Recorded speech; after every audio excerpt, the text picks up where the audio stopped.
우리를 사랑하시는 자비로우신 우리 아버지 하나님, 오늘도 저희들 주님의 이름으로 한자리에 같이 모여 있습니다. 이 가운데 주 성령께서 함께해 주시고 주님의 말씀의 뜻이 무엇인지를 더욱 올바르게 깨달아 알 수 있도록 도와주시고 우리의 행보를 말씀 위에 굳게 세워주시며 주님의 말씀 가운데 살아갈 수 있도록 더욱 도와주옵소서. 마음에 여러 가지 시험을 받고 고통 있는 분들도 있습니다. 주님께서 일일이 함께해 주시고 주님 역사를 나타내 주시고 주님을 의지하는 믿음을 더욱 허락해 주옵소서. 이 세상 그 어디에도 참된 만족과 안식이 없습니다. 우리의 유일한 소망이 되신 주님, 저희들로 하여금 주님을 더욱 알 수 있도록 도와주시고 주님을 더욱 의지할 수 있도록 도와주옵소서.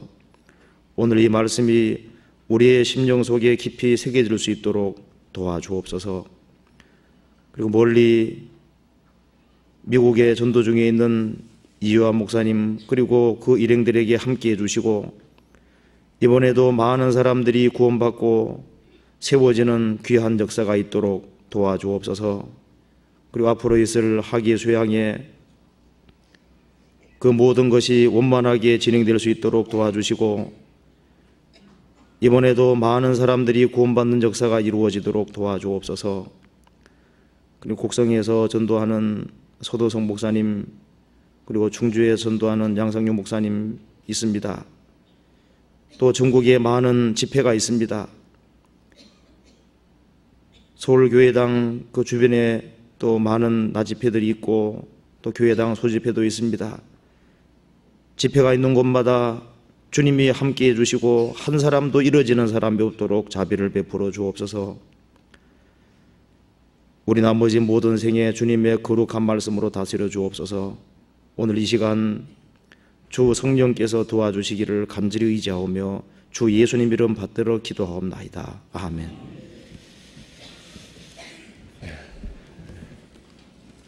성경 에스겔 41장 찾으시겠습니다. 에스겔 41장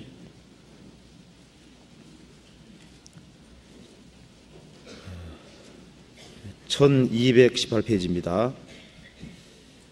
41장 18절부터 제가 읽어보겠습니다.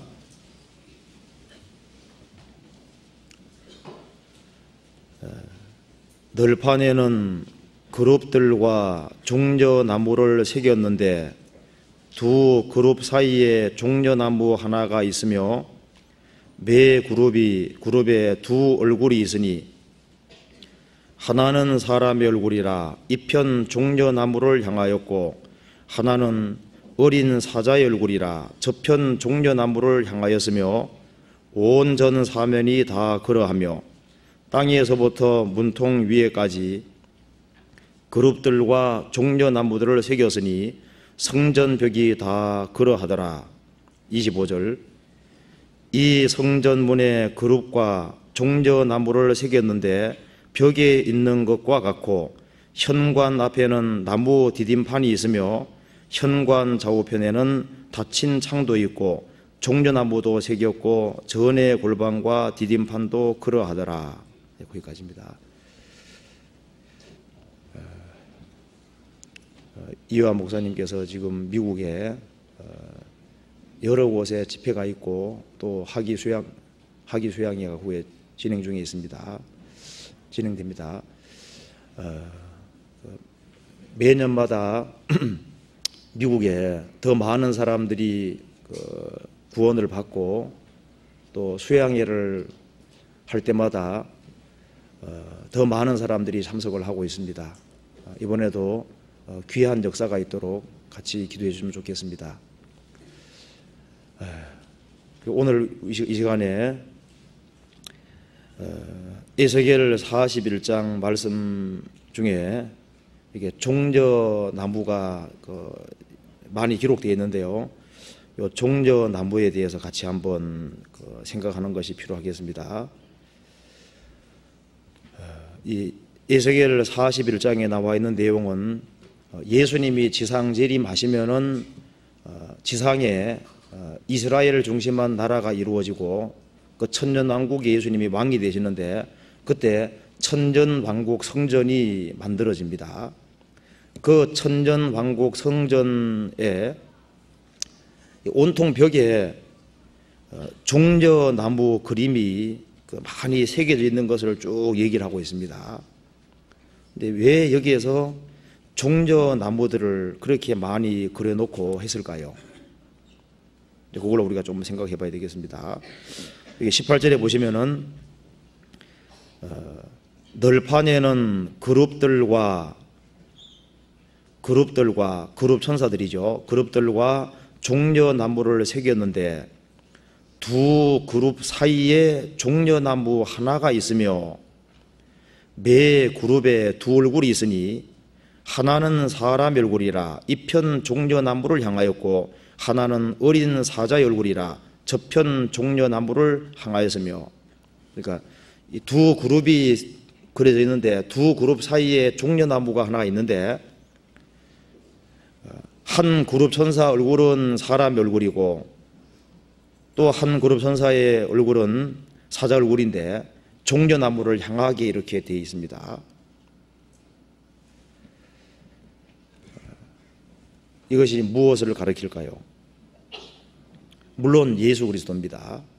그걸 한번 우리가 좀 생각해 봐야 되겠습니다. 이 세상에 존재하는 모든 것에는 항상 목적이 있습니다. 그리고 어떤 사람이 책을 기록할 때도 어떤 의도를 가지고 책을 기록을 합니다. 하나님께서 성경을 기록해 주신 이유는 우리로 하여금 그리스도를 알고 그리스도를 본받고 그리스도를 깨닫고 그리스도를 의지해 살아감으로써 세상의 빛과 소금이 되게 하는 것이 목적이라고 할 수 있습니다. 우리가 성경을 알기 전에는 인생의 의미도 알지를 못했습니다. 그런데 우리가 성경을 통해서 인생의 존재, 가치와 목적을 알게 됐습니다. 이 세상에는 우리 각 사람과 똑같은 사람은 한 명도 없습니다. 우리 각 사람은 세상에서 유일한 존재라고 할 수 있습니다. 세상에는 나하고 똑같은 사람이 하나도 없다는 의미에서 그것만 생각해도 우리 각자는 귀한 존재라고 할 수 있습니다. 그런데 예수 그리스도와 연결된 사람, 그 사람은 가장 복되고 가장 귀하고 가장 영광스러운 존재라고 할 수 있습니다. 이 성경 전체는 예수님 한 분을 증거하는 것이 목적인데 이 성경 속에 예수님을 상징하고 예수님을 가르치는 나무들이 꽤 있습니다. 그 중에 하나가 아가서 2장에 보면은 술람 여인이 말한 것에 보면은 내 사랑하는 남자는 숲풀 가운데 사과나무 같구나 그렇게 되어 있습니다. 내가 그 그늘에 앉아서 신비 기뻐하였고 그 실과는 내 입에 달았구나 그런 말씀이 있는데 그 술람 여인이 한 얘기는 바로 예수 그리스도를 솔로몬을 가리키는데 그것은 예수님의 그림자입니다. 예수님을 가리켜서 숲풀 가운데 사과나무 같아 그랬습니다. 그 사과나무 아래 그늘에서 신비 기뻐했고 그 실과는 내 입에 달았다 그랬습니다. 사과나무 대신 그 예수님 안에 들어갈 때 그늘에서 쉴 수 있는 것처럼 예수님 안에 들어갈 때 사람은 안식할 수가 있는 겁니다.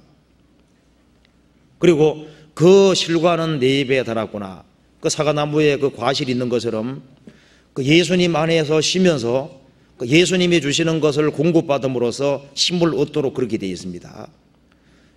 성경에 예수님을 사과나무라고 비유한 것도 있고 또 요한복음 15장 보면은 예수님 말씀하시기를 나는 포도나무요 너희는 가지니 저가 내 안에 내가 저 안에 있으면 이 사람은 과실을 많이 맺나니 나를 떠나서는 너희가 아무것도 할 수 없습니다. 예수님 자신이 말씀하시기를 나는 포도나무요 너희는 가지다. 너희는 나하고 연결되어 있어야만 의미가 있는 것이지 나하고 연결이 안 되면 아무 의미가 없다고 말씀하셨습니다. 우리의 존재 가치는 예수님하고 연결될 때 존재 가치가 있는 겁니다. 그 외에 성경에서 예수님을 가르치는 많은 나무들이 있는데 이 성경 에스겔 41장에서는 예수님을 가리켜서 종려나무라고 했는데요. 이것이 왜 예수님을 가르치는지를 한번 생각해 봅시다. 여기에 에스겔 41장 18절에 널판에는 그룹들과 종려나무를 새겼는데 두 그룹 사이에 종려나무 하나가 있으며 그랬습니다. 원래는 이 두 그룹 사이에는 누가 있는 겁니까? 만군의 여호와가 있는 거예요. 모세 성전, 솔로몬 성전, 그 모든 법궤 위에는 두 그룹 천사가요 마주보고 있습니다. 그리고 속죄소를 향하게 되어 있습니다. 그리고 하나님께서는 그 속죄소에서 모세와 만나 주시고 모세하고 말씀을 하셨던 겁니다. 그리고 그룹 사이에 좌정하신 자여, 그런 말씀이 나와 있고, 그룹 사이에 계신 만군의 여호와, 그런 말씀이 성경에 나와 있습니다. 그룹 사이에 만군의 여호와께서 계시고 그룹 사이에 주님께서 계시는데, 여기에서는 그룹 사이에 종려나무 하나가 있다고 말씀했습니다. 그 영광스러운 하나님이 어째서 자신을 종려나무라고 이렇게 표현을 했을까요? 이것은 인간의 이해를 돕기 위해서입니다. 제가 오늘 특별히 여기에 종려나무에 대해서 말씀을 드리려고 하는 이유는 구원을 받은 사람 중에 고통을 받는 사람들이 꽤 많이 있으리라고 생각을 합니다. 인생 살아가는 것 자체가 쉬운 것이 아닙니다. 그래서 오늘 종려나무를 통해서 우리 삶을 살아가는데 특별히 고통받는 사람들에게 조금이나마 도움되기를 바라기 때문에 오늘 이것을 한번 생각해 보려고 합니다. 그룹 사이에 종려나무 하나가 있다 그랬는데 그 예수 그리스도를 가리킵니다. 창세기에 보면은 야곱이 하나님의 축복을 받고 난 이후에 에서가 죽이려고 하니까 야곱이 에서의 낯을 피해서 하란으로 가는 길에 돌베개 보고 잠이 들었을 때 하늘이 열리면서 사닥다리가 보이고 천사들이 오르락내리락 하면서 하나님께서 축복해 주는 장면이 나와 있죠. 창세기 29장인가 하고 나와 있는데요. 근데 그 말씀이 신약에 인용되어 있는데 요한복음 1장 끝에 보면은 인자가 있고 인자 위에 천사들이 오르락내리락 할 우리라고 되어 있습니다. 그래서 여기에 여기에 에서가 본 사닥다리가 신약에 보면은 예수님이라고 되어 있는 거예요. 인자라고 되어 있는 거예요. 왜 예수님이 사닥다리냐면은 사닥다리는 관계없는 두 곳을 연결시켜 주는 곳입니다. 그처럼 하나님과 인간 사이에는 너무나도 거리가 넓기 때문에 중보자가 없이는 안 되는 거예요. 그래서 예수님이라는 중보를 통해서 우리가 하나님께 도달할 수 있고, 사닥다리 나무의 근거에서 야곱이 축복을 받았던 것처럼 우리는 중보자 되시는 예수님을 통해서 영원한 축복을 받는 겁니다. 그래서 예수님을 가리켜서 사닥다리라고 이렇게 표현한 이유도 이해를 돕기 위한 거예요. 여기 그룹 사이에 좌정하시는 분은 바로 예수님인데, 만군의 여호와인데, 여기에 종려나무라고 표현한 것은 인간의 이해를 돕기를 원하셨기 때문에 그렇게 표현을 했을 겁니다. 먼저 성경 한번 몇 구절 찾아봅시다. 출애굽기 25장 찾아봅시다. 출애굽기 25장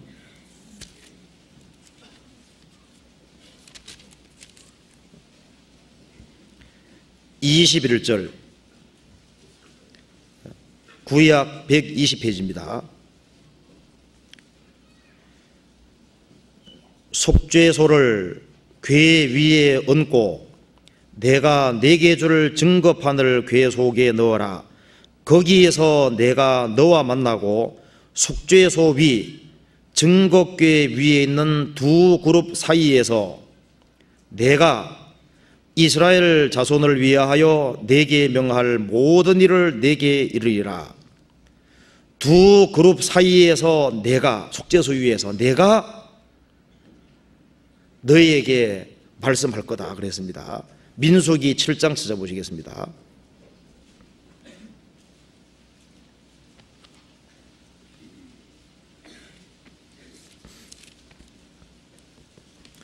(7장) 89절에 208페이지입니다. 모세가 회막에 들어가서 여호와께 말씀하려 할 때 증거궤비 속죄소 위에 두 그룹 사이에서 자기에게 말씀하시는 목소리를 들었으니 여호와께서 그에게 말씀하심이었더라. 속죄소 위 두 그룹 사이에서 자기에게 말씀하시는 목소리를 들었으니 여호와께서 그에게 말씀하심이었더라. 두 그룹 사이에 여호와께서 계시고 여호와께서 말씀하신 겁니다. 사무엘상 4장 찾아보시겠습니다.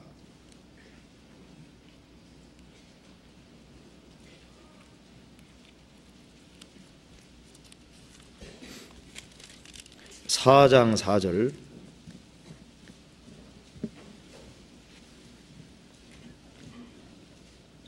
413페이지입니다.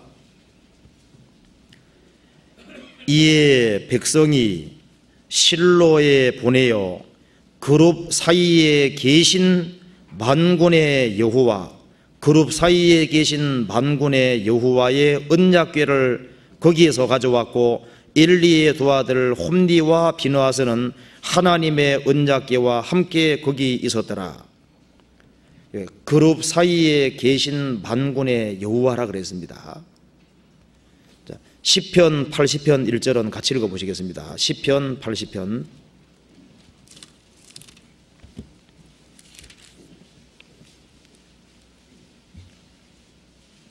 1절 같이 읽어보겠습니다. 요셉을 양떼같이 인도하시는 이스라엘의 목자여 귀를 기울여줘서 그룹 사이에 좌정하신 자여 빛을 비치소서. 여기서 요셉을 양떼같이 인도하시는 이스라엘의 목자여 귀를 기울여서 그룹 사이에 좌정하신 자여 빛을 비추소서. 이게 이사야 37장 16절도 같이 한번 읽어봅시다. 이사야 37장 16절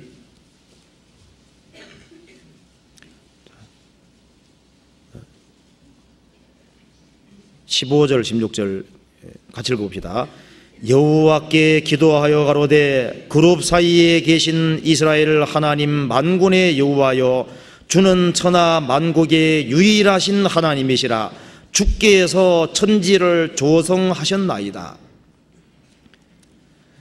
그룹 사이에 계신 분은 이스라엘의 하나님 만군의 여호와인데,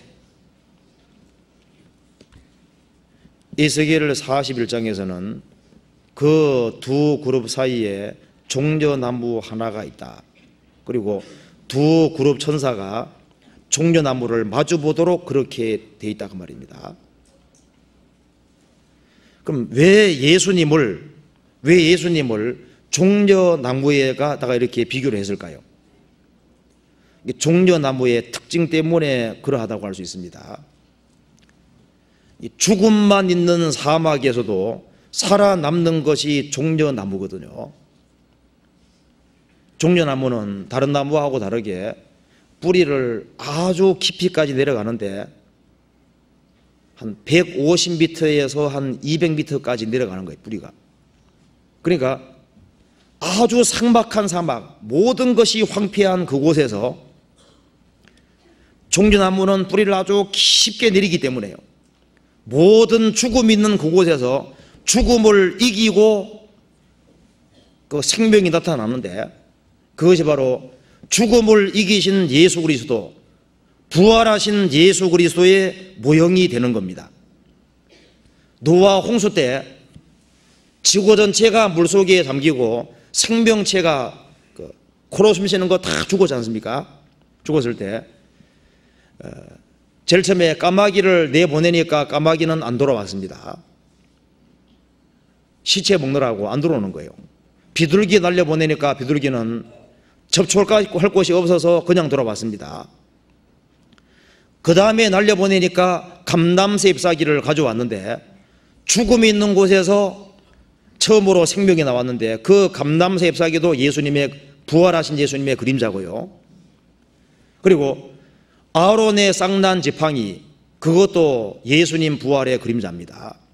여기에 종려나무도 죽음을 이기시고 부활하시고 승리하신 예수 그리스도, 예수님은 아담의 범죄로 사망이 가득한 세상에 오셔서 육신을 입고 오셔서 마귀의 시험을 다 이기고 이 세상의 모든 것을 다 겪으셨지만은, 그리고 죽음에 넘겨졌지만은 죽음이 가득한 세상에서 죽음을 이기고 부활하시고 승리하신 그 모습과 종려나무의 모습은 너무나도 유사한 겁니다. 그리고 이 성경에 종려나무가 여러 군데 나와 있는데 예수님이 예루살렘에 나귀 타고 왕으로 입성하실 때 종려나무 가지를 흔들면서 예수님 영접했다고 되어 있습니다. 요한계시록 7장에도 가보면 그리스도인들이 천국에 설 때 신옷 입고 종려 가지를 흔들면서 가지고 그 위에 선다고 되어 있습니다. 그 종려나무는 죽음을 이기고 부활하시고 승리하신 예수 그리스도를 가르치는 겁니다. 그래서 창세기 1장 보면 2장 1절에 천지의 만물이 다 이루니라. 하나님께서 천지를 창조하신 이후에 다 이루었다고 말씀하셨고, 요한복음 19장 3절 보면은 예수님 십자가 죽으실 때도 다 이루었다고 말씀하셨습니다. 예수님은 죽음이 가득한 세상에 오셔서 십자가에 죽으시고 부활하심으로써 승리하신 겁니다. 골로새서 2장 찾아보시겠습니다.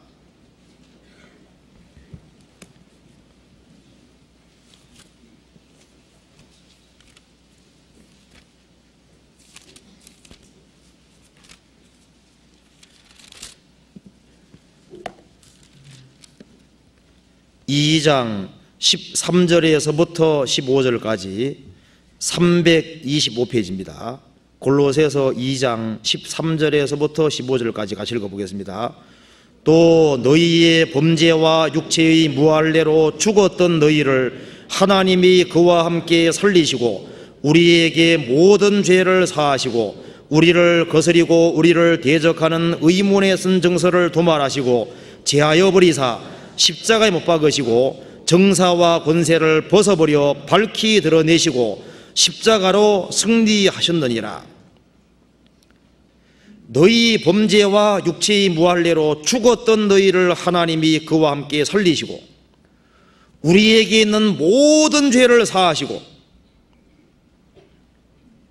우리를 거스리고 우리를 대적하는 의문에 쓴 정서, 죄의 몽독을 제하여 버리고 도말하시고 치우 없애버리시고 제하여 버리사 십자가 못 박으시고 정사와 권세를 벗어버려 마귀의 세력을 피하시고 밝히 드러내시고 십자가로 승리하셨느니라. 그래서 이 죽음이 가득한 그 사막 지역에 우뚝 솟아 있는 그 종려나무, 그것이 황폐한 세상에 죽음을 이기시고 우뚝 솟은 승리하신 바로 예수님의 모습이고, 그 예수님의 생명으로 말미암아 우리도 또 일종의 작은 종려나무라고 할 수 있습니다. 주님의 생명을 받은 사람들도 이 황폐한 사막 같은 세상에서 뭔가 세상 사람들이 알지 못하는 힘이 있고 거기에 버티고 서는 그런 힘 같은 것이잖아요. 예수님이 죽음을 이기고 부활하시고 승천하신 그 모습이 바로 이 종려나무의 모습하고 똑같은 겁니다. 고린도전서 15장 보시겠습니다.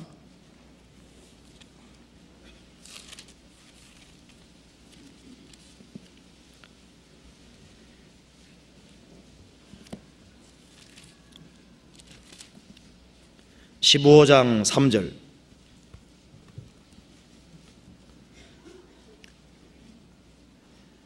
내가 받은 것을 먼저 너희에게 전하였노니 이는 성경대로 그리스도께서 우리 죄를 위하여 죽으시고 장사 지낸 바 되었다가 성경대로 사흘 만에 다시 살아나사 게바에게 베드로에게 보이시고 후에 12 제자에게와 그 후에 500여 형제에게 일시에 보이셨나니 그 중에 지금까지 태반이나 살아있고 어떤 이는 잠들었으며 후에 야고보에게 보이셨으며 그 후에 모든 사도에게와 맨 나중에 만삭되지 못하여 난 자 같은 내게도 보이셨느니라.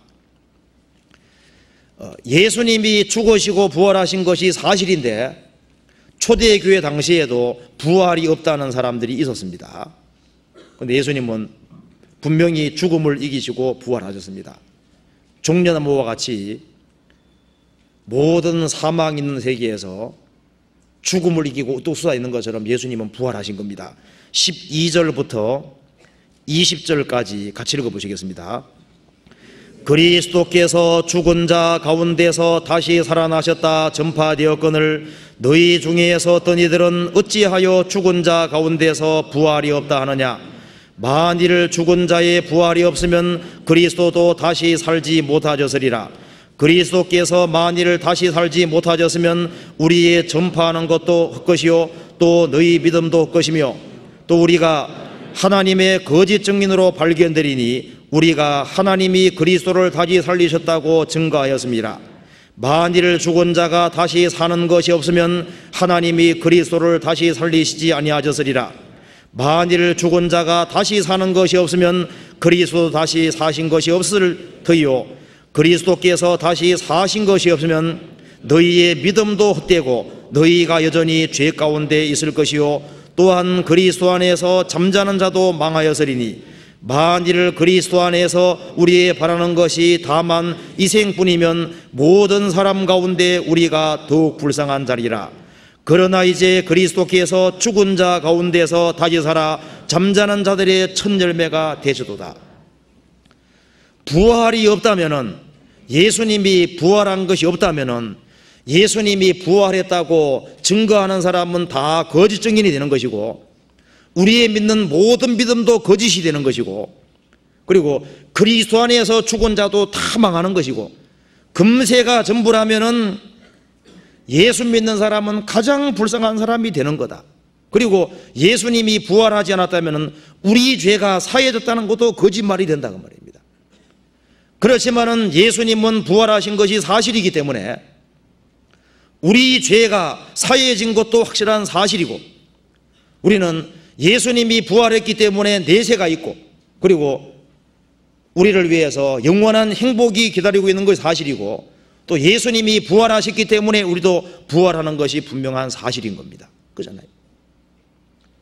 자, 예수님은 죽음을 이기고 부활하셨는데 세상에서는 환난을 당하나 담대하라 내가 세상을 이겼노라 그 말씀하신 주님이 종려나무와 같이 모든 죽음을 이기고 죽음 뚫고 올라오는 살아있는 생명 가진 바로 그분이 한 사람이 거듭날 때 거듭난 사람 속에 들어오신 겁니다.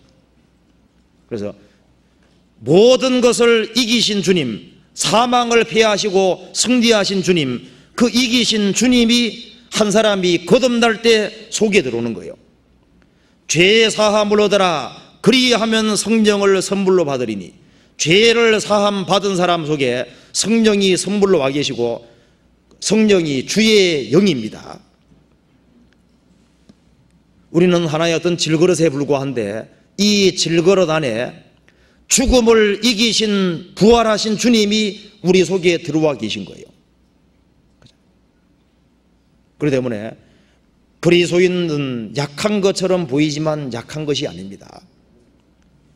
이는 능력의 심히 큰 것이 하나님께 있고 우리에게 있지 않다는 말씀대로 세상 사람은 질그릇에 불과한 거예요.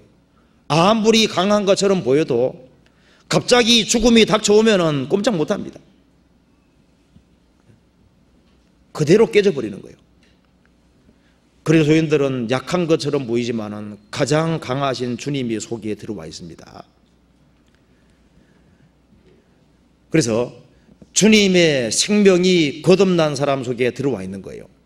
그래서 우리가 주님 앞에 서는 그날 흰옷을 입고 종려나무 가지를 들고 주님 앞에 선다는 것이 뭡니까?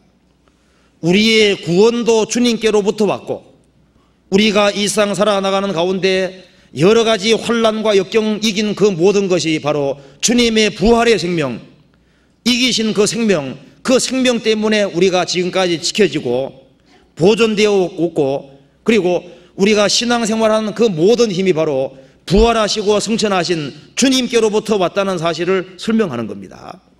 요한계시록 7장 보시겠습니다.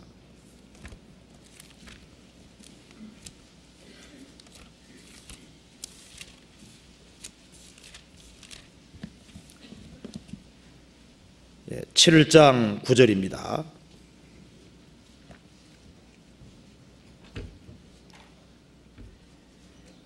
이일 후에 내가 보니 각 나라와 족속과 백성과 방언에서 아무라도 능히 셀 수 없는 큰 무리가 흰옷을 입고 손에 종려 가지를 들고 보좌 앞과 어린 양 앞에 서서 큰 소리로 외쳐 가로되 구원하심이 보좌에 앉으신 우리 하나님과 어린 양이기도다 하니, 여기서요, 여기 9절에 나와 있는 각 나라와 족속과 방언과 백성에서 아무라도 능히 셀 수 없는 큰 무리, 흰옷을 입은 무리, 손에 종려가지를 들고 있는 이 무리가 누구를 가리키는 겁니까? 신구약 시대 때 구원을 받은 그 모든 사람, 구원받은 사람을 가리키는 겁니다. 이 교회 시대 때 구원받은 사람 가리키는 거예요. 어떤 사람들은 여기 14만 4천 명이 구원받고 난 이후에 14만 4천 명이 전도자가 되어서 아무라도 셀 수 없는 많은 무리가 환난 속에 구원받는 이렇게 가르친 사람이 있는데 그렇지 않습니다. 요한계시록 6장에 보면은 첫째인부터 해서 여섯째인까지가 떨어지고 일곱째인은 8장 1절에서 떨어집니다. 그렇기 때문에 7장 1절에 나와 있는 2일 후에라는 말씀은 시간 순서를 말하는 것이 아니라 장면 전환을 가리키는 것이 확실합니다. 왜? 여섯째인 떨어질 때가 하늘에 별들이 막 떨어지는 데인데 환난 끝부분이거든요. 그럼 2일 후에가 시간 순서라면은 환난 끝에 이스라엘 사람의 14만 4천 명이 구원받고 그 다음에 또 아무라도 설 수 없는 많은 무리가 구원받고 그 다음에 7인이 떨어지냐 그 말입니다. 그렇게 될 수 없습니다. 하나님께서 여섯인 떨어지는 것을 보여주고 난 이후에 장면을 바꾸어서 7년 환난 전으로 돌아가서 땅 위에서 이스라엘 민족이 14만 4천 명이 구원받는 걸 보여주시고 그 장면 보여주신 이후에 땅이 이스라엘 민족이 구원받고 있을 때 하늘에서는 아무라도 설 수 없는 큰 무리가 와 있는데 이것이 구원받은 성도들, 이 교회 시대 때 구원받은 성도들이 주님 앞에 와 있는 것을 이렇게 표현을 한 겁니다. 그리고 여기 이제 종료까지 조금 더 설명드리고요. 그 뒤에 13절에 봅시다. 13절에 요한계시록 7장 13절을 장로 중에 하나가 응답하여 내게 이르되 이 흰옷 입은 자들이 누구며 또 어디서 왔느뇨? 내가 가로되 내 주여 당신이 알리다 하니 그가 나더러 이르되 이는 큰 환난에서 나오는 자들인데 어린 양의 피에 그 옷을 씻어 희게 하였느니라. 그러므로 그들이 하나님의 보좌 앞에 있고 또 그의 성전에서 밤낮 하나님을 섬기매 보좌에 앉으신 이가 그들 위에 장막을 지시리니 저희가 다시는 다시 줄이지도 아니하며 목마르지도 아니하고 해나 아무 뜨거운 기운에 상하지 아니할지니 이는 보좌의 가운데 계신 어린 양이 저희 목자가 되사 생명수샘으로 인도하시고 하나님께서 저희 눈에서 모든 눈물을 씻어서 줄 것입니다. 이렇게 되어 있는데 여기에 17절에 나와 있는 이 구절이 이사야 49장에 인용되어 있습니다. 그래서 우리가 여기에 요한계시록 실장을 이해하기 위해서는 이사야 49장 보는 게 필요한지 잠깐 적어봅시다. 이사야 49장 잠깐 적어봅시다. 이사야 49장. 이 사람들이 은혜 시대 때 구원받은 사람입니다. 이사야 49장 8절에 보시겠습니다.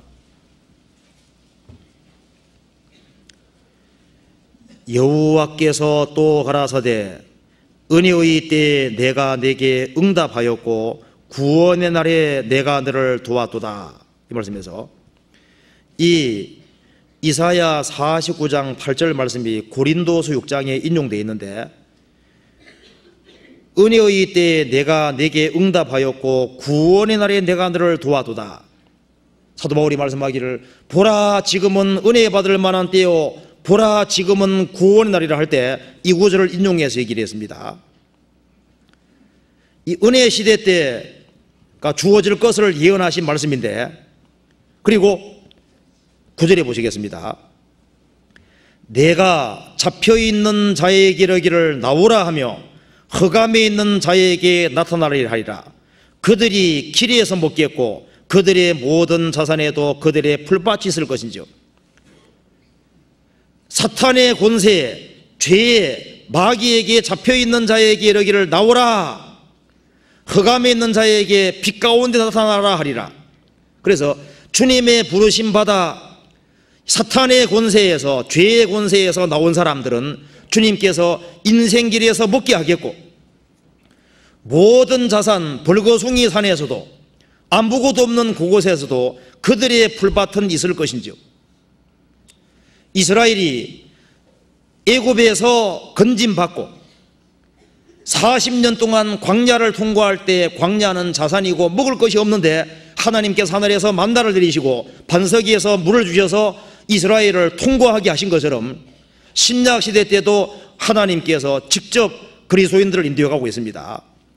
10절에 그들이 줄이거나 목마르지 아니할 것이며 더위와 볕이 그들을 상하지 아니하리니 이는 그들을 긍휼히 자가 그들을 이끌되 샘물 근원으로 인도할 것임이니라.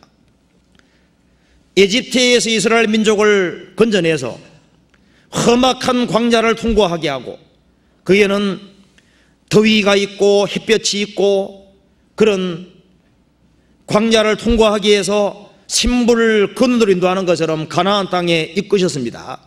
그것처럼 이 은혜 시대 때 주님의 부르심 받아 구원받은 사람을 주님께서 이 험악한 세상을 통과하기 위해서 영원한 천국으로 이끌 것을 말씀하신 것인데, 이 사람들이 은혜 시대 때 구원을 받은 사람들입니다. 그러니까 여기 요한계시록 7장에 나와 있는 이 아무라도 셀 수 없는 무리는 예수님의 죽으심과 부활하심 이후에 구원받은 모든 성도들을 가리키고 있는 겁니다. 그래서 이스라엘 민족이 7년 혼란 속에서 민족적으로 회개한 운동이 벌어질 때 그리스도인들은 저 천성에 주님 보좌 앞에 와 있는 겁니다. 자, 그런데 요한계시록 7장 다시 한번 봅시다. 근데 9절에 보면은 이런 말이 나와 있죠.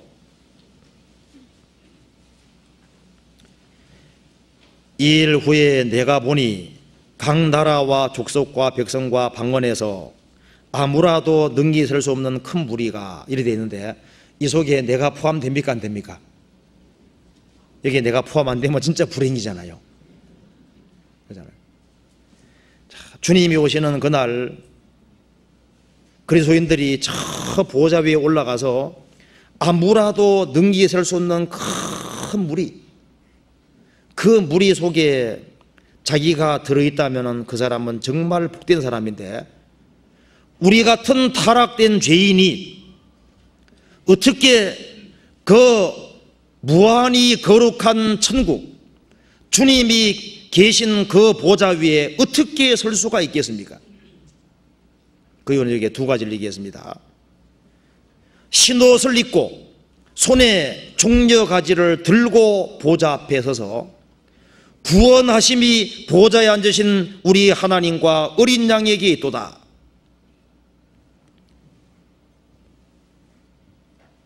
흰옷을 입고 있었습니다. 그 흰옷이라는 것이 뭔지 아시죠? 그것이 바로 14절에 말한 대로 흰옷 입은 사람들은 내가 가로되 내 주여 당신이 알리다 하니 그가 나더리로 되어 있는 큰 환난에서 나오는 자들인데 어린 양의 피에 그 옷을 씻어 씻게 하였느니라. 예수님 피로 죄를 가리움을 받은 사람이 흰옷 입은 사람인 거예요. 성경에는 그 옷에 대해서 많은 말씀하고 있는데 크게 네 종류의 옷을 말하고 있잖아요. 먼저는 벌거벗고 사는 사람. 이 사람은 죄인으로 나서 죄 가운데 살다가 죄 가운데 죽는 사람 가리키는 겁니다. 걸친 것이 아무것도 없어요. 미국의 어떤 동네에서는 한 사람이 죽으면 그 사람을 무덤에 묻어놓고 난 이후에 그 사람이 잘한 업적을 얘기해주는 그런 풍습이 있는 동네가 있었는데요. 이제 그 동네에서 유명한 악당이 죽었습니다. 그래서 무덤에 묻어놓고 난 이후에 그 사람에게 잘한 것을 얘기해 줘야 되는데 잘한 것이 아무것도 없는 거예요. 그래서 이렇게 얘기했답니다. 우리가 다 알다시피 이 사람은 우리 동네에서 가장 유명한 악인이었습니다. 그렇지만 우리를 너무 괴롭혔는 거 다 알고 있는 사실인데 그렇지만 이 사람도 몸이 아플 때는 우리를 덜 괴롭혔습니다. 할 말이 그거밖에 없는 거예요. 악으로 쳐다다 죽은 사람, 그 사람은 물론 지옥이죠. 또 성경에 보면은 더러운 옷을 입고 사는 사람이 있다고 그러는데 그 사람은 이사야 4장에 말한 대로 우리의 의의는 다 더러운 옷 같으며 자기 의의를 의지해 서는 사람, 그건 더러운 옷이니까 그 사람은 천국 못 갑니다. 또 그 다음에 양털과 배실로 섞어 짠 걸 입지 말지니라 그랬습니다. 양털은 어린 양 대신은 예수님 공로 가리키는 것이고 배실은 인간 공로 가리키는 겁니다. 예수님 공로에다가 인간 공로 덧붙이면 이것이 다른 복음이고 다른 복음은 저주받는다 그랬습니다. 그러면 양털 50%에다가 배실 50% 섞었습니다. 어디 갈까요? 그건 다 알거든요. 양털 99%에다가 배실 1%만 섞었습니다. 어디 갈까요? 그것도 지옥이죠. 그러면 양털 99.99%에다가 배실 0.01% 섞었으면 어떻게 될까요? 지금 안 되면 맞을 때 안 되는 겁니다. 어떻게 해야 천국 가느냐? 흰옷 입어야 가는데 예수님 피로 영원한 속죄를 받은 사람, 예수는 우리 범죄함을 위하여 내어준 바 된 것이 구원의 옷이고 우리를 의롭다 하심 위에 살아나셨느니라. 그것이 의의 겉옷이라고 되어 있습니다. 예수님의 완전한 공로를 기댄 사람, 예수님의 완전한 공로를 덧입은 사람, 그 사람이 흰옷 입은 사람이고 또 그 사람들이 무엇을 가지고 있냐면 손에 종려 가지를 들고 있습니다.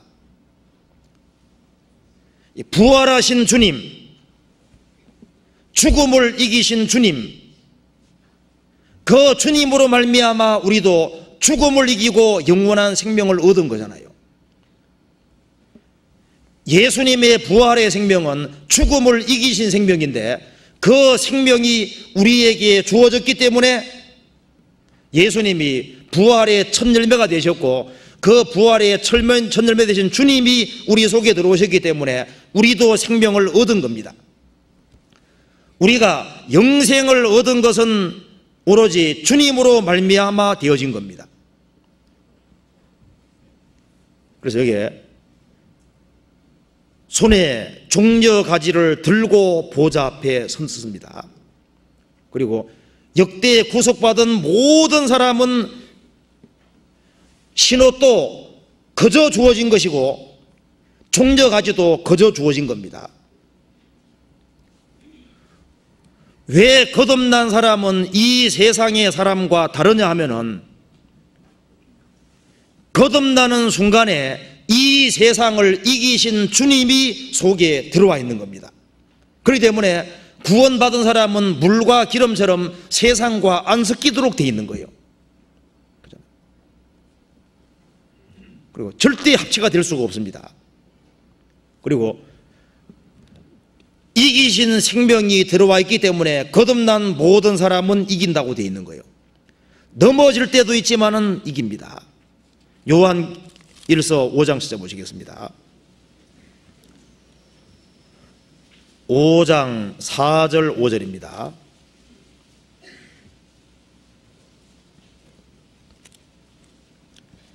같이 읽어보겠습니다. 대저 하나님께로서 난 자마다 세상을 이기느니라. 세상을 이긴 이김은 이것이니 우리의 믿음이니라. 예수께서 하나님의 아들이심을 믿는 자가 아니면 세상을 이기는 자가 누구뇨? 대저 하나님께로 난 자마다 세상을 이기느니라. 환난과 시험 역경이 주어지지만은 이기신 주님이 거듭난 사람 속에 와 있고 종려나무 되신 주님이 우리에게 주어져 있고 우리는 주님을 붙들고 우리는 이겨가는 거예요. 우리 힘으로 이기는 것이 아니라 종려나무 가지를 붙잡고 사는 것처럼 우리가 주님을 붙잡고 주님을 믿고 주님을 의지해서 세상을 이겨나가는 겁니다. 그리고 넉넉히 이기는 겁니다. 로마서 8장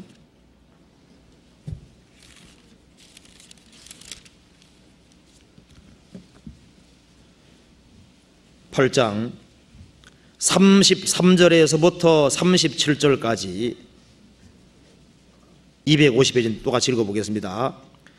누가 능히 하나님의 택하신 자들을 송사하리요 의롭다 하신 이는 하나님이시니 누가 정죄하리요 죽으실 뿐 아니라 다시 살아나신 이는 그리스도 예수시니 그는 하나님 우편에 계신 자요 우리를 위하여 간구하시는 자시니라.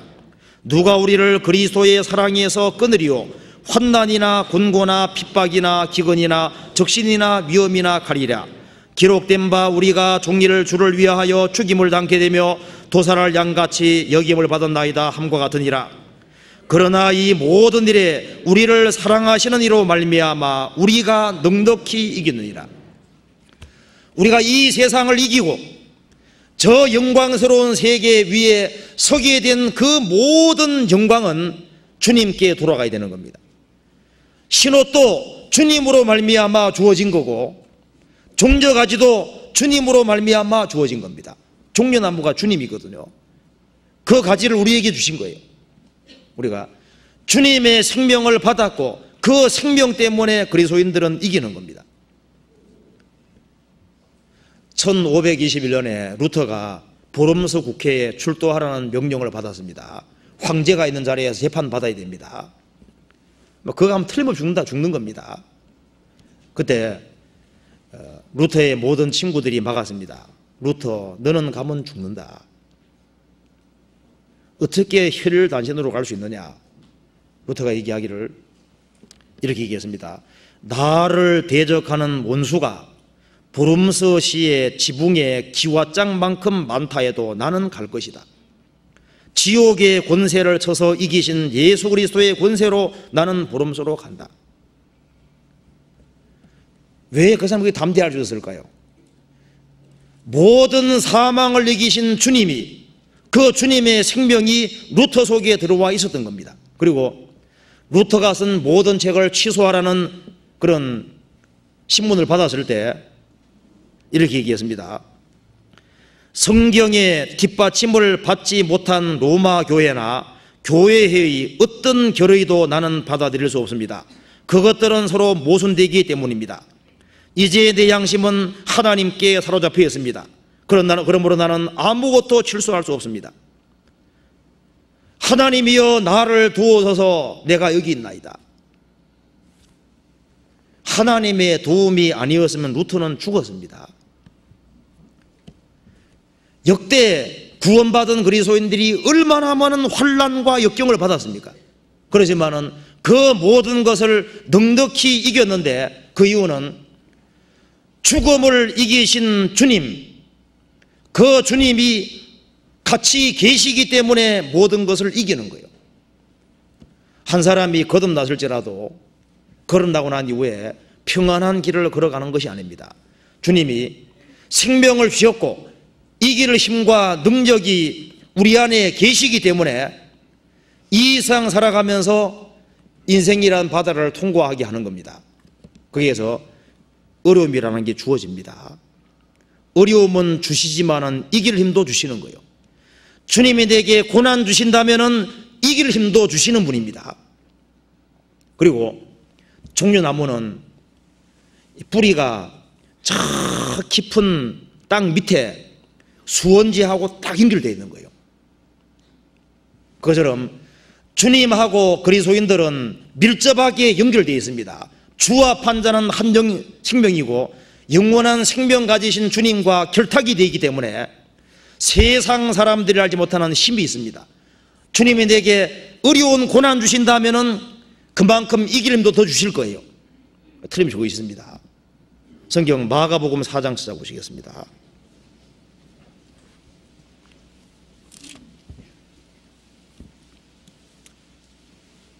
마가복음 4장 35절입니다.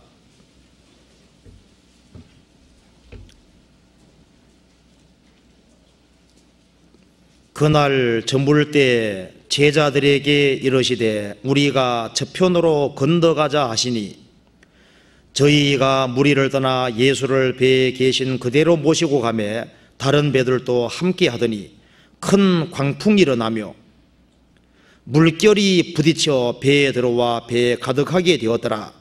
예수께서 고물에서 베개를 베시고 주무시더니 제자들이 깨우며 가로되 선생님이여 우리의 죽게 된 것을 돌아보지 아니하시나이까 하니 예수께서 깨어 바람을 꾸짖으시며 바다들어 이르시되 잠잠하라 고요하라 하시니 바람이 그치고 아주 잔잔해지더라. 이에 제자들이 이르되 어찌하여 이렇게 무서워하느냐 너희가 어찌 믿음이 없느냐 하시니 저희가 심히 두려워하여 서로 말하되 저가 뉘기에 바람과 바다라도 순종하는고 하였더라. 자, 이 말씀은 좀 우리가 생각해 볼 필요가 있습니다. 35절에 그날 저물 때 제자들에게 이르시되 우리가 저편으로 건너가자 하시니, 자, 여기서 갈릴리 호수를 누가 건너가자고 제안했습니까? 제자들이 가자고 한 것이 아니라 우리가 저편으로 건너가자, 예수님이 먼저 말을 바라셨습니다.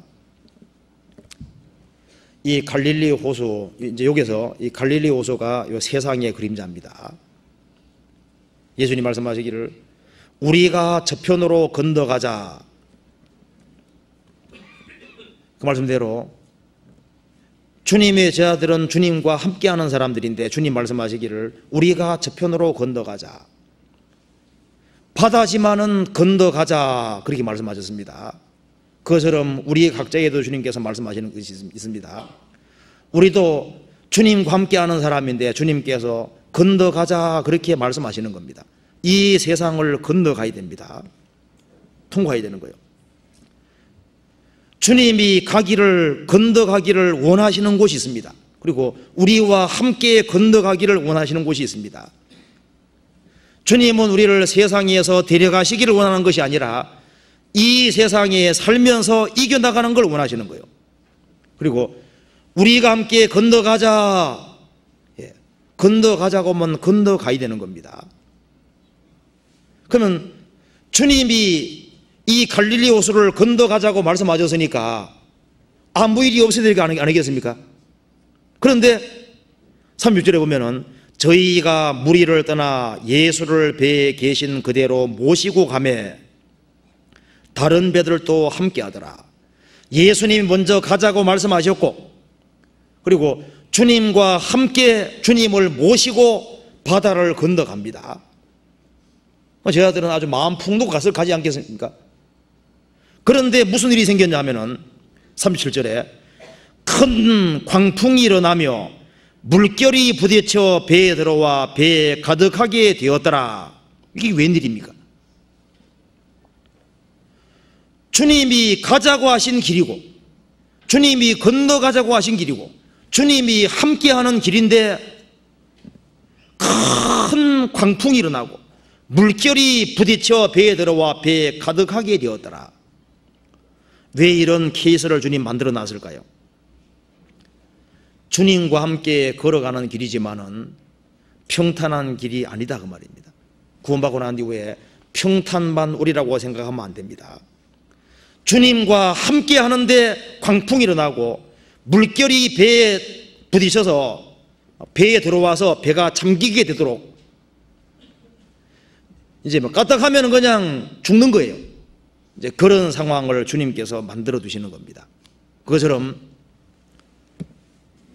구원받고 난 이후에 우리가 신앙생활을 해나가는 과정에서 분명히 내가 구원받았고 주님이 나와 함께 동행하고 주님이 정하신 길을 걸어가는데 광풍이 일어나고 큰 바람이 불고 막 물결이 배에 치는 것처럼 우리 영혼에 막 밀려 들어올 수 있습니다. 그래서 막 휘청휘청하는 그런 일들이 있고 가정에 풍파가 생기고 문제가 생기고 막 상황이 틀어지는 이런 일들이 얼마든지 생길 수 있습니다.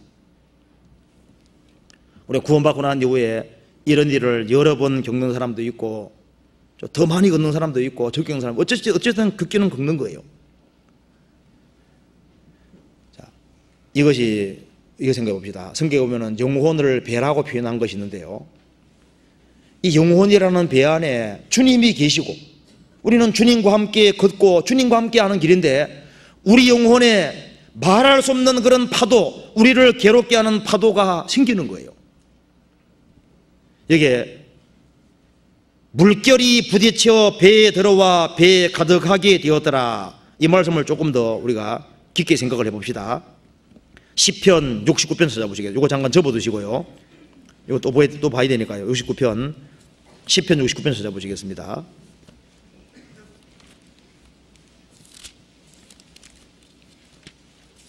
일 절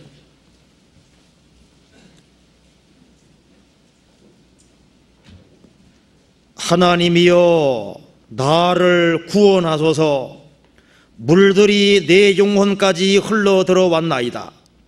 내가 설 곳이 없는 깊은 수렁에 빠지며 깊은 물에 들어가니 큰 물이 내게 넘치나이다. 여기 보면은 하나님이여 나를 구원하소서. 물들이 내 영혼까지 흘러 들어왔나. 영혼이라는 배, 이제 물들이 내 영혼에 들어왔고 이제 주님만 도와주면 내 영혼이 망하게 생겼다 그 말입니다. 내가 설 곳 없는 깊은 수렁에 빠지며 깊은 물에 들어가니 큰 물이 내게 넘쳐나이다. 이제 영혼이 아주 휘청휘청한다 그 말입니다. 14절 나를 수렁에서 건지사 빠지지 말게 하시고 나를 미워하는 자에게서와 깊은 물에서 건지소서. 큰 물이 나를 음몰하거나 깊음이 나를 삼키지 못하게 하시며 웅덩이로 내 위에 그 입을 닫지 못하게 하소서. 나를 깊은 물에서 건지시고 큰 물이 나를 삼키거나 깊음이 나를 삼키지 못하게 하소서. 영혼에 말할 수 없는 큰 고통이 있는 모습입니다. 시편 88편 찾아보시겠습니다.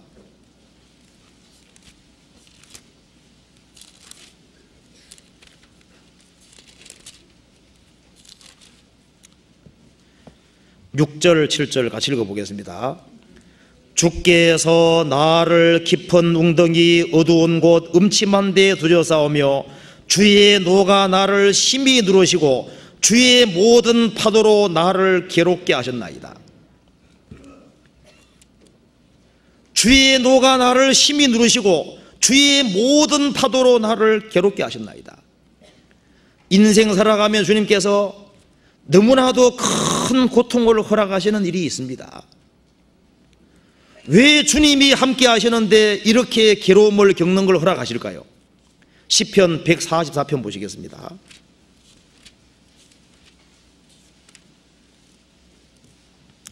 칠 절 같이 읽어보겠습니다. 위에서부터 주의 손을 펴사 나를 큰 물과 이방인의 손에서 구하여 건져줘서. 큰 물이라는 게 전부 다 환난 가리키는 겁니다. 자, 예수님이 가자고 하시는 길을 가는데, 주님과 동행하는 길을 가는데 난데없이 그 평온한 바다에 광풍이 일어나서 배에 부딪혀서 배가 잠기게 되는 일이 벌어지는 겁니다. 그처럼 한때는 평온하게 살았는데 어느 날 갑자기 난데없이 욥이라는 사람에게도 어느 날 하루아침에 자기 재산이 다 날아가 버린 거예요.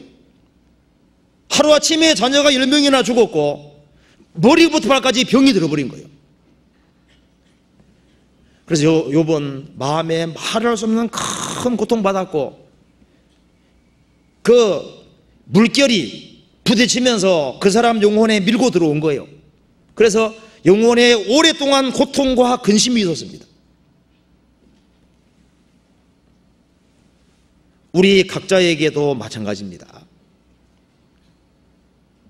부활하신 주님이 나와 함께 계시는데 왜 인생의 여러 가지 파도로 그 광풍이 갑자기 일어나고 어려운 문제들이 왜 생기냐 그 말입니다. 여기에 이제 그걸 보여주고 있는 겁니다. 그런데 배에 가득하게 되었는데 사실은 죽지는 않잖아요. 주님이 계시니까. 마가복음 4장 다시 한번 봅시다.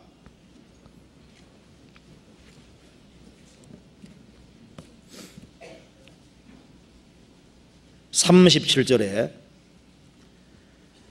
큰 광풍이 일어나며 물결이 부딪혀 배에 들어와 배에 가득하게 되었더라. 예수께서는 그물에서 베개를 베시고 주무시더니, 물이 배에 가득하게 될 때까지 주님은 계속 조처를 취하지 않고 주무시고 계십니다.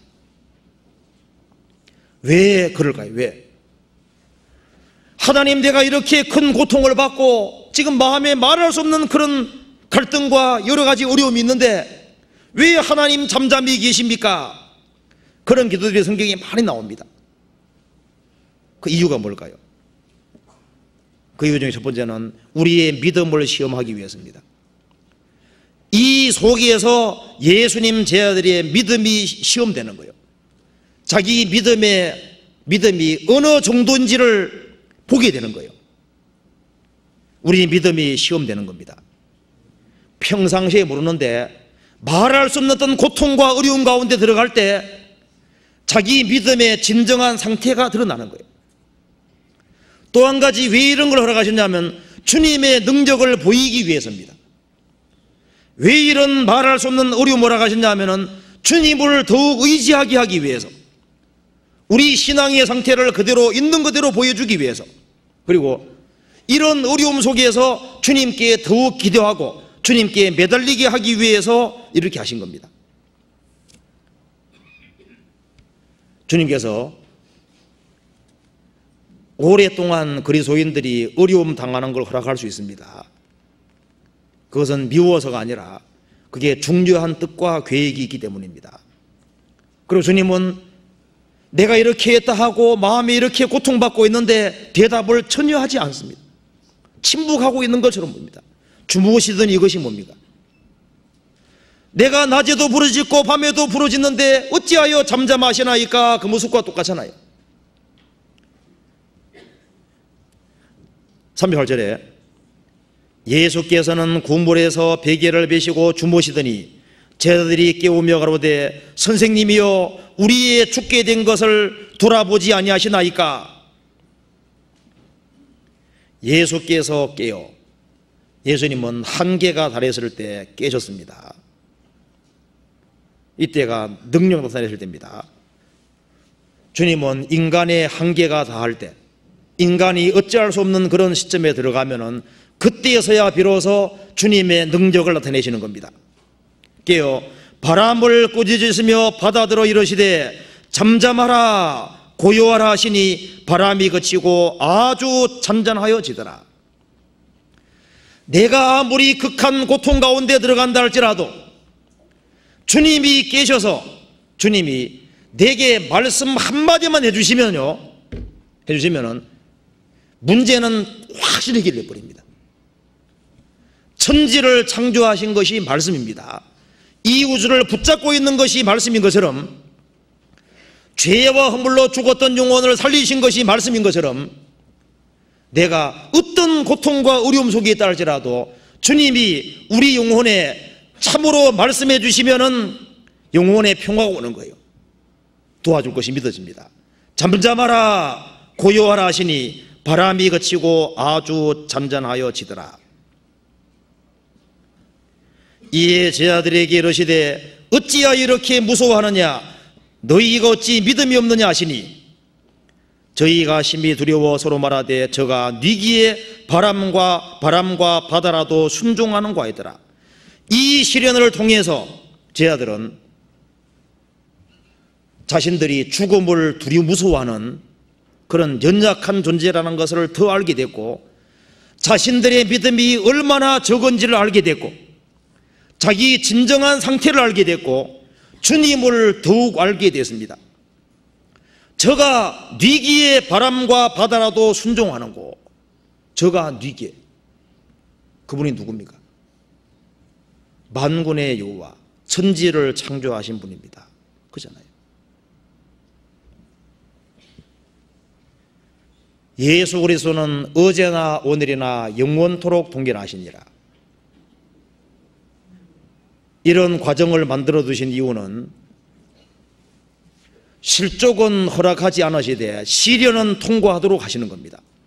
왜 그리스도인들에게 시련을 통과하게 하시냐면은 이 세상의 죽음을 이기신 주님이, 그 주님의 생명이 우리 속에 들어와 있기 때문에 우리를 단련시키고 우리를 하나님의 아들답게 만들게 하기 위해 그렇게 하시는 거예요.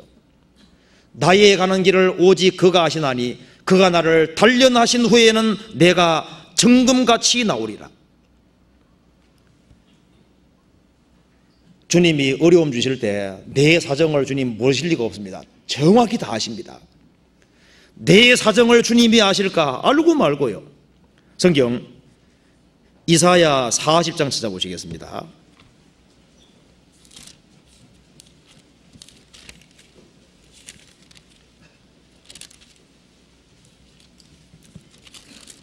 이사야 40장 27절.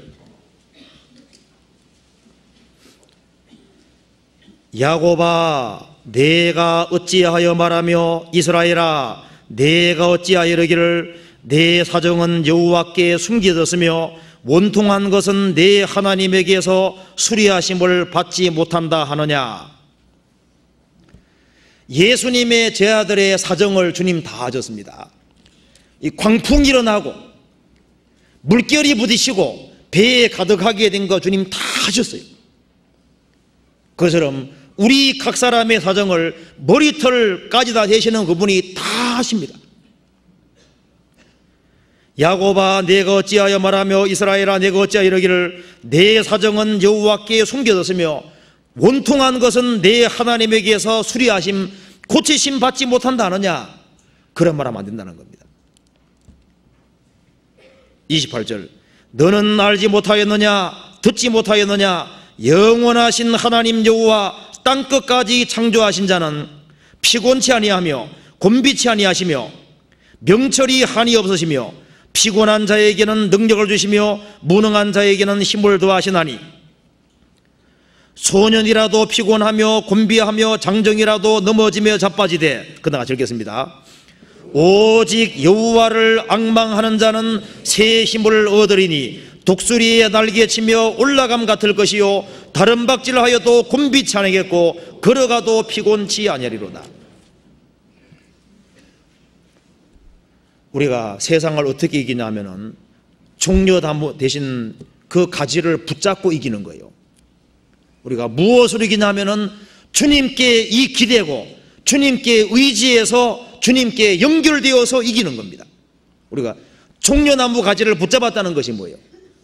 우리는 죽음과 부활, 그 죽음을 이기신 주님, 그분과 결탁이 되어 있고 그분과 연결되어서 이기는 겁니다. 오직 여호와를 앙망하는 자는 새 힘을 얻으리니. 지식도 힘이고 돈도 힘입니다. 그리고 바르게 살아가는 것도 힘이죠. 그거보다 더 큰 힘은 믿음이거든요. 믿음은 전능하신 하나님과 사람을 연결시키는 거예요. 오직 여호와를 앙망하는 자는 새 힘을 얻으리니. 거듭난 사람에게 주님이 주시는 새 힘과 능력이 있습니다. 독수리의 날개에 치며 올라감 같을 것이요 다른 박질하여도 곤비천하게 걸어가도 피곤치 아니로다. 그래서 그리스도인들도 이 세상에서는 일종의 종려나무와 유사한 겁니다. 시편 92편 보시겠습니다.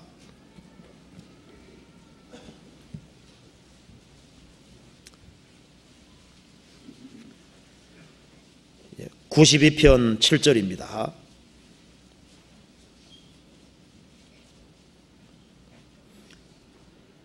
악인은 불같이 생장하고 죄악을 행하는 자는 다 흥왕할지라도 영원히 멸망하리이다. 악인은 이 세상에서 풀과 같습니다. 빠르게 자라고 빨리 망하는데 의인은 다릅니다. 12절에 의인은 종려나무같이 번성하며 레바논의 백향목같이 발육하리로다.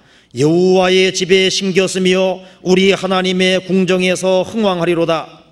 늙어도 결실하며 진액이 풍족하고 빛이 청청하여 여호와의 정직하심을 나타내리로다.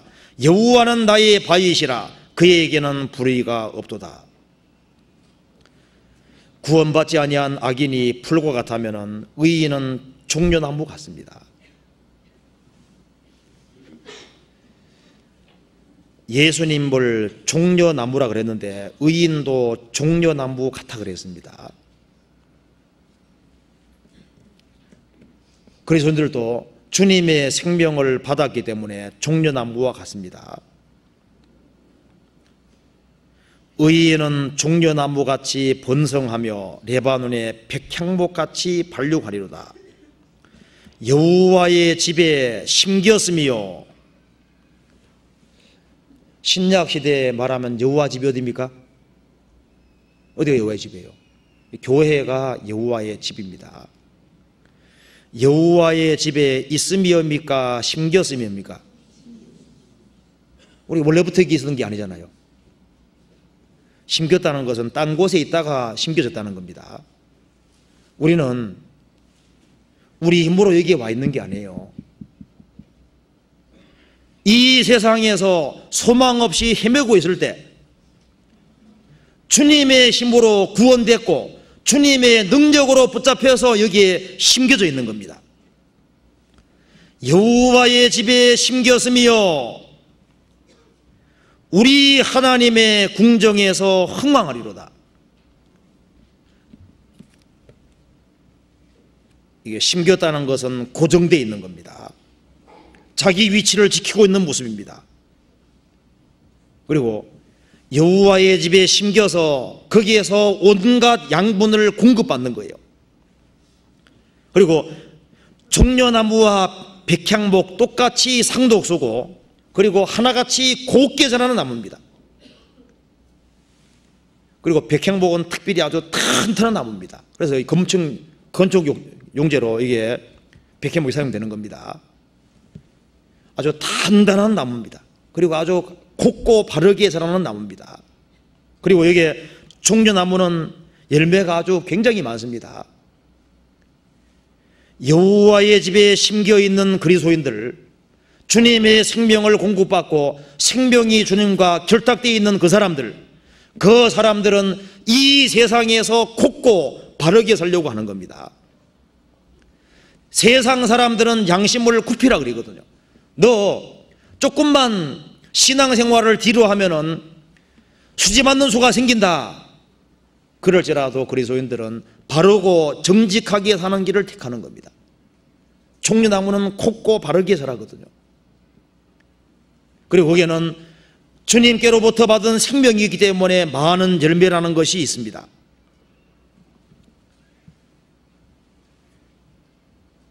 (12절에) 의인은 종려나무같이 번성하며 레바논의 백향목같이 발육하리로다. 여호와의 집에 심겼으며 우리 하나님의 궁정에서 흥왕하리로다. 우리 하나님입니다. 혼자가 아닙니다. 늙어도 결실하며 진액이 풍족하고 빛이 청청하여 여호와의 정직하심을 나타내리로다. 이 세상에서는 회사 생활 하더라도 나이가 좀 들어가면 퇴출하는 경우도 있잖아요. 세상 사람은 버릴지 모릅니다. 그렇지만은 주님과 생명이 연결되어 있는 사람, 여호와의 집에 심긴 사람, 이 사람은 늙어도 결실하고 진액이 풍족하고 빛이 청청하여 여호와의 정직하심을 나타내리로다. 여호와는 나의 바위시라 그에게는 불의가 없도다. 우리도 이 세상에서는 백향목과 비슷한 겁니다. 그래서요, 구원받은 사람 중에 보면은 개인적으로 상황이 굉장히 열악한 사람이 있습니다. 도무지 웃고 살 수 없는 상황인데 그 사람 밝게 살거든요. 이 삭막한 세상에서 종려나무는 뿌리가 한 150에서 200m 아주 깊이 내려가는 것처럼요, 이 세상 사람들이 알지 못하는 주님과 이 마음이 딱 연결되어 있는 거예요. 물가에 심긴 나온 나무처럼 연결되어 있습니다. 그렇기 때문에 가장 열악한 상황 속에서도 기쁘게 살아가는 사람들을 보세요. 그 사람들이야말로 이 세상에 정말 백향목 같은 거예요. 성경 예레미야 17장 보시겠습니다.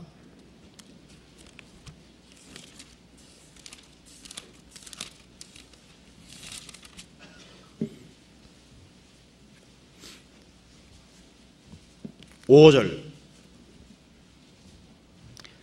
천공 77페이지입니다. 나 여호와가 이같이 말하노라. 무릇 사람을 믿으며 혈육으로 그 권력을 삼고 마음이 여호와에게서 떠난 그 사람은 저주를 받을 것이라. 그는 사막의 떨기나무 같아서 좋은 일에 오는 것을 보지 못하고 광야 간조한 곳 건건한 땅 사람이 거하지 않는 땅에 거하리라. 7절 8절 같이 읽어보겠습니다. 그러나 물은 여호와를 의지하며 여호와를 의리하는 그 사람은 복을 받을 것이라. 그는 물가에 심기운 나무가 그 뿌리를 강변에 뻗치고 더위가 올지라도 두려워 아니하며 그 잎이 청청하며 가무는 해에도 걱정이 없고 결실이 그치지 아니함 같으리라. 자, 가뭄이 오고 더위가 오고 가무는 해에도 항상 청청한 나무, 그 나무는 뿌리가 강변에 뻗쳐 있는 거예요. 생수의 강이 되신 예수님과 밀접하게 결탁이 되어 있는 그 사람은 이 세상에 여러 가지 시험이 오고 환란이 오고 가무는 해라는 것처럼 이 세상에 말할 수 없는 그런 고통이 계속 온다 할지라도 여전히 결실하고 여전히 청청한 겁니다. 그래서 중요한 것은, 외적인 상황보다 더 중요한 것은 내 마음이 주님과 결탁이 되어 있고 연결되어 있는 것이 더 중요한 겁니다. 성경 에스겔 41장 다시 한번 봅시다. 에스겔 41장 18절입니다.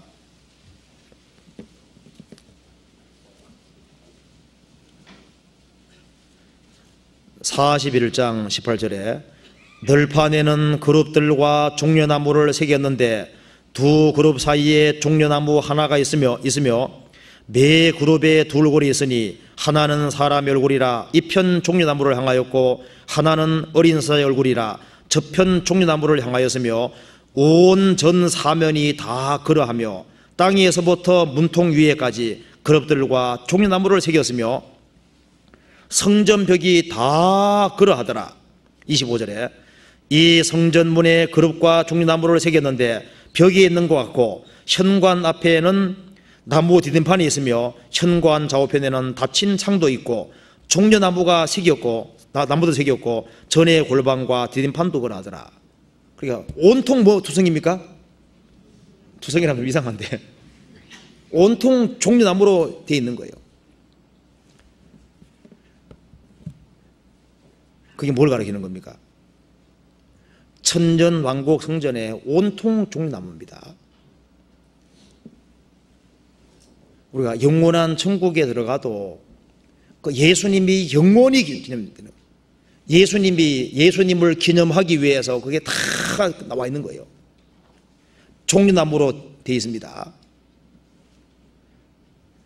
천전 왕국에서도 그렇고 영원한 천국에서도 주님 이름이 영원히 기념되는 거예요. 이 세상에 오셔서 죽음을 이기고 부활하시고 승리하신 주님, 그분의 이름이 영원히 기념되고 그 안에 속해 있는 모든 그리스도인들의 이름도 영원히 기념됩니다. 거기에 그려지는 것이 온통 종려나무 그림입니다. 죽음과 부활, 죽음을 이기신 예수님이 기념되는 것처럼요, 무엇이 영원히 기념되고 남냐 하면은 주님 안에서 행한 것이 영원히 남는 거예요. 우리가 신옷을 입고 주님 붙잡고 산 것들이지 않습니까? 주님을 의지하고 산 것들, 그것은 영원히 기념이 됩니다. 이상 살아가는 가운데 어려움을 당할수록 주님께 더 매달리고 고통받을수록 주님께 더 매달리고 주님을 의지하고 산 것들, 그 모든 것은 영원히 기념되는 겁니다. 아름다운 이름이 보배로운 기름보다 낫다 그랬습니다.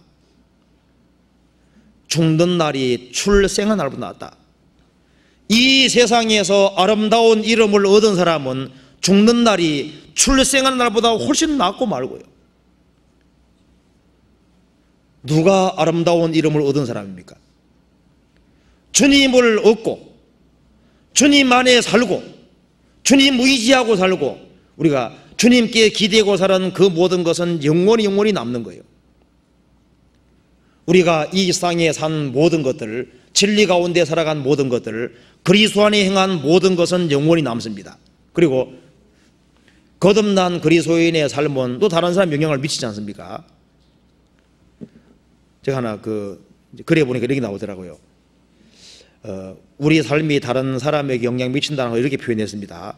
장관 한 명이 지분이 몹시 언짢아서 차관을 불러서 막 짜증을 내고 막 아주 화풀이를 한 겁니다.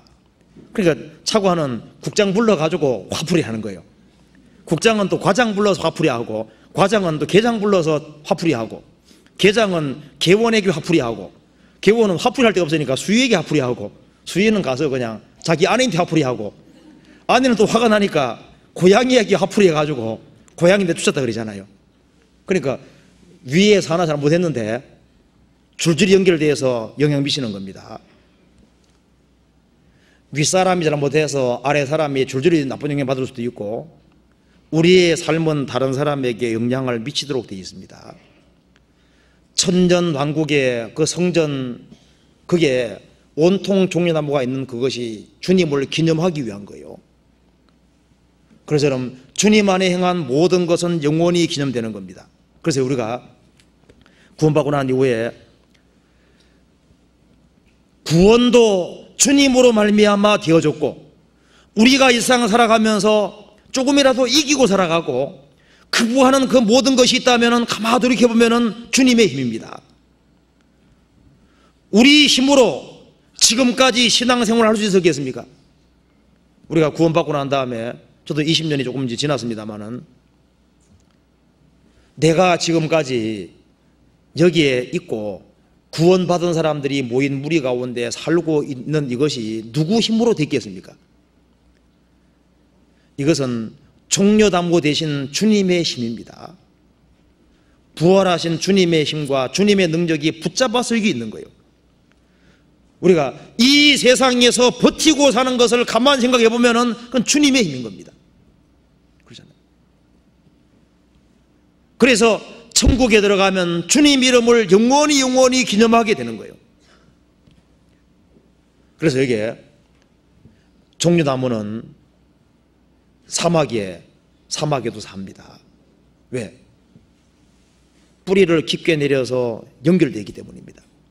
수원하고 딱 연결되기 때문인 거예요. 그것처럼 그리스도인들은 이 세상에서 살 수 있습니다. 왜? 아무리 어려움이 있다 할지라도 거기에 우리의 생명 대신 주님하고 결탁되어 있는 사람, 주님과 연결되어 있는 사람, 그 사람은 주님이 주시는 힘이 있고, 그 사람이 견딜 수 있는 범위 내에서만 주시고, 그 사람에게 특권 누림이 주어지면 이길 수 있는 특권 힘을 주시는 거예요. 그리고 우리가 인생 살아가는 가운데 주님께서 건너가자는 길이 있습니다. 우리 각자에게. 그렇지만 너는 이 길을 가야 되지 않느냐, 그런 길이 있죠. 자, 결혼 생활 속에서 고통받는 사람도 있을 거예요. 그렇지만 이혼할 수 없잖아요. 또 자식이 또 말썽 부리는 사람도 있습니다. 그럼 자식을 안고 가야 될 거 아니에요? 내 주변에 말썽 피우는 사람이 있을 수도 있습니다. 그렇지만은 같이 안고 갈 수밖에 없잖아요. 주님이 가자는 길을 갈 수밖에 없는데, 주님이 함께하는 그 길에 광풍이 있고 파도가 몰려오고 그렇다고 할지라도 거기에서 주님의 중요한 섭리가 있습니다. 그리고 주님께서 한계에 달할 때 잠잠하라 고요하라 그 말씀대로 고통만 주시는 게 아니에요. 또 평산대를 주십니다. 그 주님이 우리와 같이 계시는 겁니다. 그래서 오늘 제가 잠깐 간단하게 말씀드렸는데요, 이 말씀이 특별히 그 마음에 좀 고통이 있는 사람들, 어려움이 있는 분들, 어려움이 있을 때마다 예수님이 저 뿌리를 깊이 내리시고 연결되어서, 그래서 수원지하고 연결되어서 이기는 것처럼 우리가 어떤 어려움이 할지라도 내가 주님께 더 의지하고 기대해서 그런 마음으로 좀 이겼으면 좋겠습니다. 같이 기도하시겠습니다. 자비로우신 우리 아버지 하나님 감사합니다. 저희들을 구원해 주신 것을 감사합니다. 저희들 이 험악한 세상에 살고 있습니다. 이 세상 그 어디에도 참된 만족과 안식이 없습니다. 우리의 소망 되신 주님, 저희들로 하여금 부활하신 주님을 더욱 의지하도록 도와주시고 주님의 힘으로 모든 것을 이길 수 있도록 도와주시고 이 험악한 세상을 주님의 힘으로 무사히 통과할 수 있도록 도와주시며 주님 앞에서는 그날 칭찬과 영광과 존귀를 얻을 수 있도록 도와주옵소서. 우리 나머지 모든 생에 거룩한 말씀으로 다스려 주옵소서. 주님의 말씀으로 위로해 주시고 용기를 주시고 이길 수 있는 힘을 허락해 주옵소서. 그리고 멀리 미주 지역에 전도 중에 있는 이유한 목사님 건강 지켜주시고 그 일행들에게 함께해 주옵소서. 전국적으로 많은 집회가 있습니다. 있는 곳마다 주님 일일이 함께해 주시고 힘과 용기와 지혜와 능력 허락해 주시고 많은 사람들이 구원받는 역사가 이루어지도록 더욱 도와주옵소서. 가정가정마다 주님 지켜주시고 마음에 슬픔이 있는 분들, 고통받는 분들 특별히 주님 함께해 주시고 용기를 더해 주옵소서. 주 예수님 말씀 이름 받들어 기도하옵나이다. 아멘. 찬송 같이 부르시겠습니다. 492장입니다.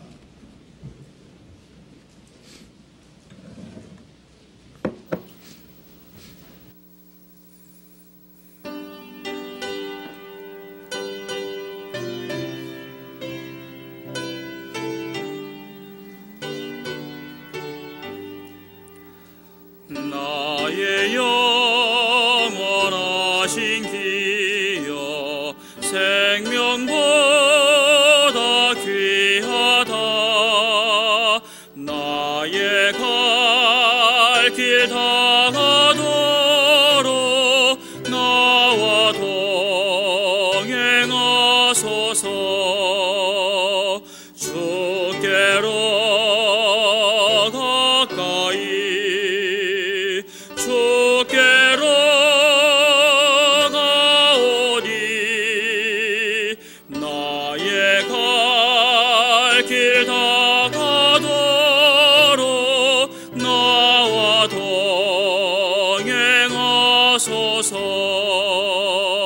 세상 귀한 일함과 모든 명예 버리고 험한 길을 가는 동안 나와 동행하소서. 주께로 가까이 주께로 가오니 나의 갈 길 다가도록 나와 동행하소서.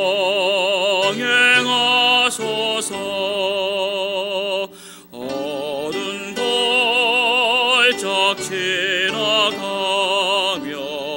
험한 바다 건너서 천국 물에 이르도록 나와 동행하소서. 주께로 가까이 주께로 가오니 나의 갈 길 다가도록 나와 동행하소서.